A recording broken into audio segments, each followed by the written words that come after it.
The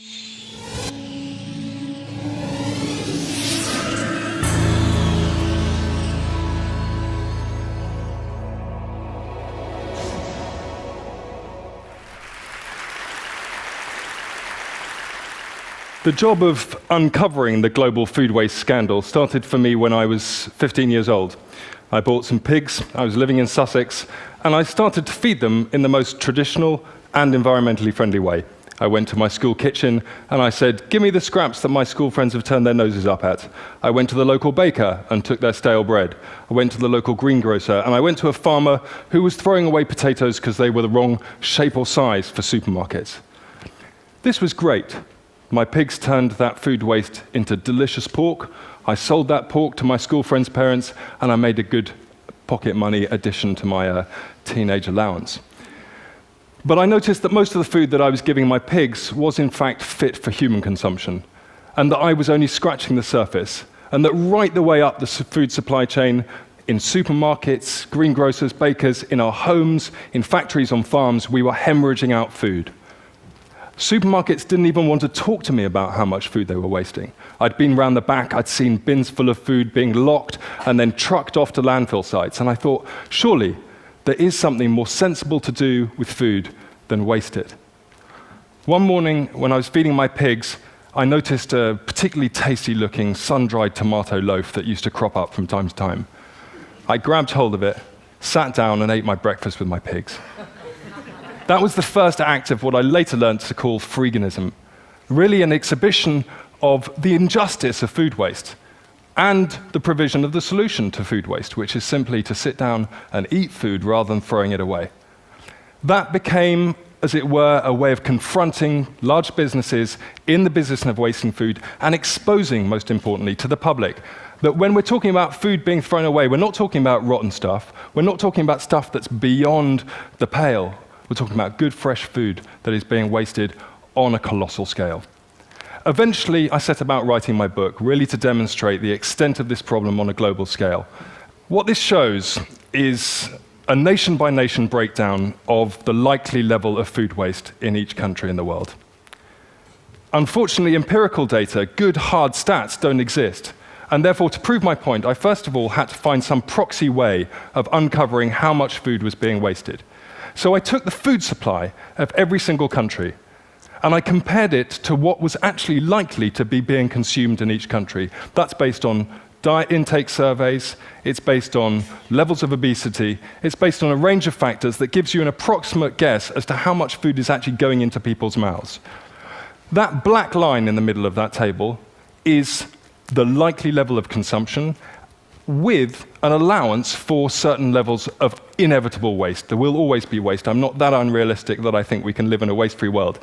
But that black line shows what a food supply should be in a country if they allow for a good, stable, secure, nutritional diet for every person in that country. Any dot above that line, and you'll quickly notice that that includes most countries in the world, represents unnecessary surplus and is likely to reflect levels of waste in each country. As a country gets richer, it invests more and more in getting more and more surplus into its shops and restaurants.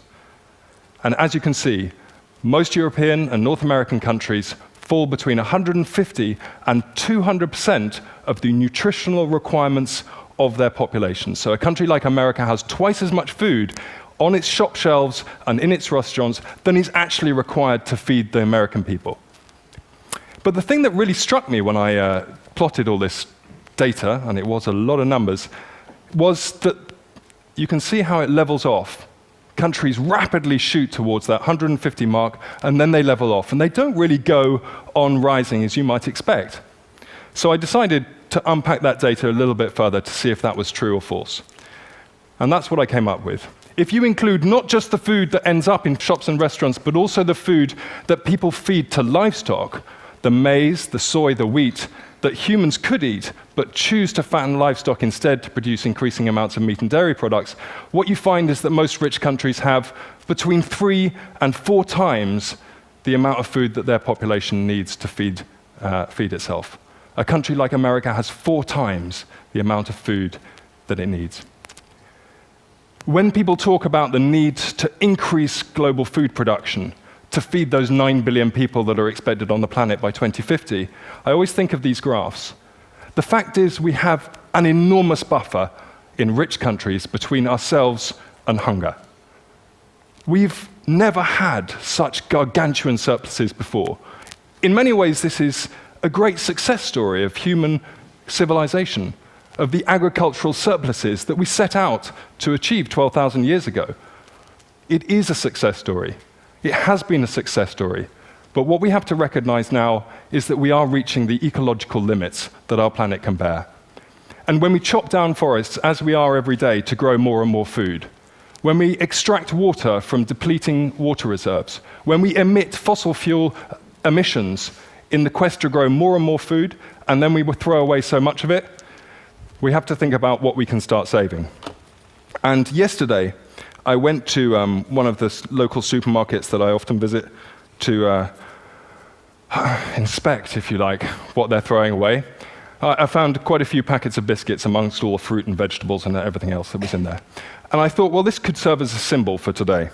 So I want you to imagine that these 9 biscuits that I found in the bin represent the global food supply, okay?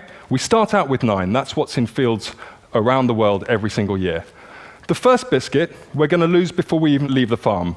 That's a problem primarily associated with developing world agriculture, where there is a lack of infrastructure, refrigeration, pasteurization, grain stores, even basic fruit crates, which means that food goes to waste before it even leaves the fields.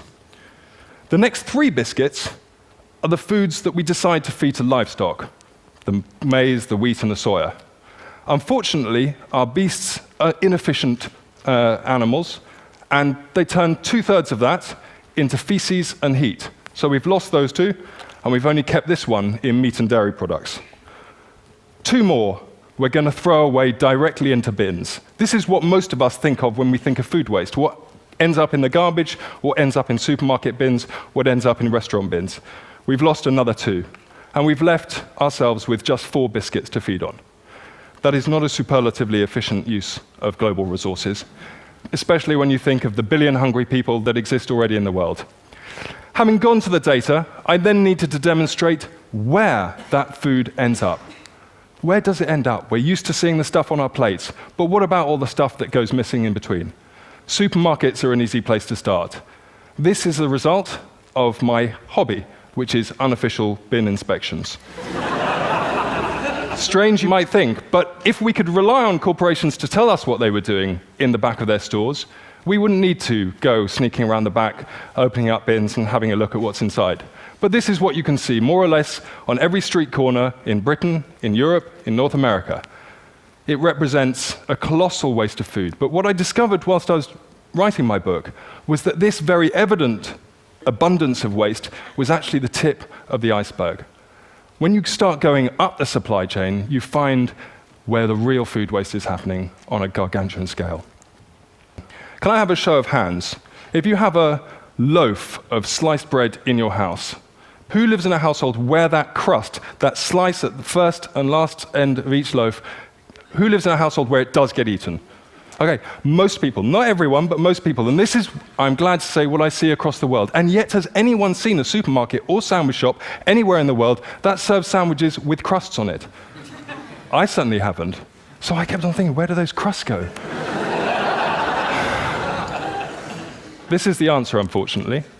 13,000 slices of fresh bread coming out of this one single factory every single day. Day fresh bread. In the same year that I visited this factory, I went to Pakistan, where people in 2008 were going hungry as a result of a squeeze on global food supplies. We contribute to that squeeze by depositing food in bins here in Britain and elsewhere in the world. We take food off the market shelves that hungry people depend on. Go one step up and you get to farmers who throw away sometimes a third or even more of their harvest because of cosmetic standards. This farmer, for example, has invested £16,000 in growing spinach, not one leaf of which he harvested because there was a little bit of grass growing in amongst it. Potatoes that are cosmetically imperfect, all going for pigs. Parsnips that are too small for supermarket specifications. Tomatoes in Tenerife. Oranges in Florida. Bananas in Ecuador, where I visited last year. all being discarded. This is 1 day's waste from one banana plantation in Ecuador. All being discarded, perfectly edible, because they're the wrong shape or size. If we do that to fruit and vegetables, you bet we can do it to animals too. Liver, lungs, heads, tails, kidneys, testicles, all of these things which are traditional, delicious, and nutritious parts of our gastronomy go to waste. Offal consumption has halved in Britain and America in the last 30 years. As a result, this stuff gets fed to dogs at best or is incinerated.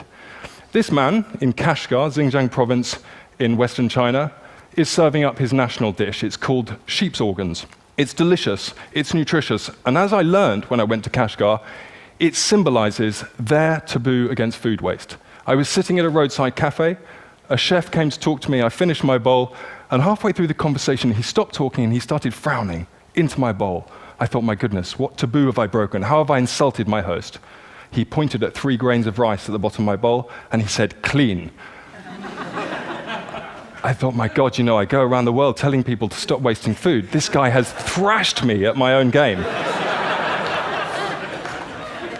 But it gave me faith. It gave me faith that we, the people, do have the power to stop this tragic waste of resources. If we regard it as socially unacceptable to waste food on a colossal scale, if we make a noise about it, tell corporations about it, tell governments we want to see an end to food waste, we do have the power to bring about that change.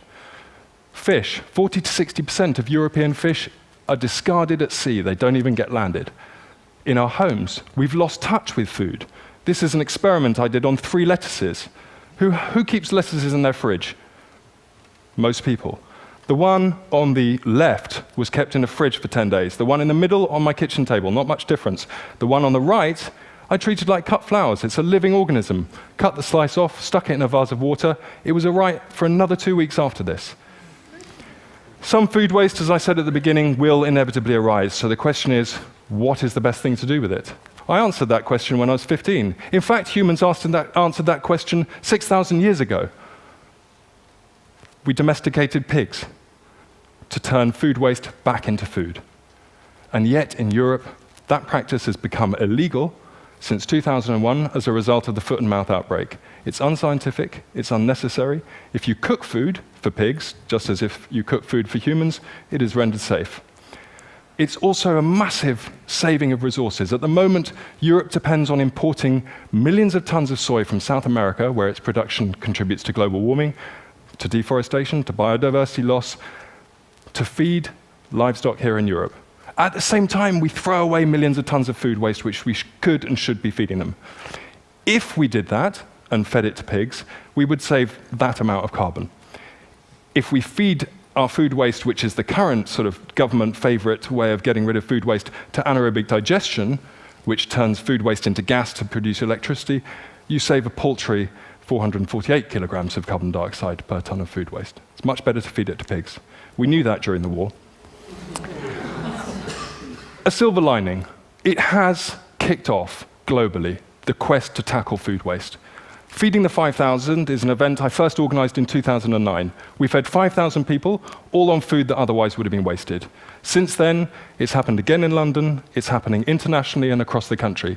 It's a way of organizations coming together to celebrate food, to say the best thing to do with food is to eat and enjoy it, and to stop wasting it. For the sake of the planet we live on, for the sake of our children, for the sake of all the other organisms that share our planet with us, we are a terrestrial animal and we depend on our land for food. At the moment, we are trashing our land to grow food that no one eats. Stop wasting food. Thank you very much.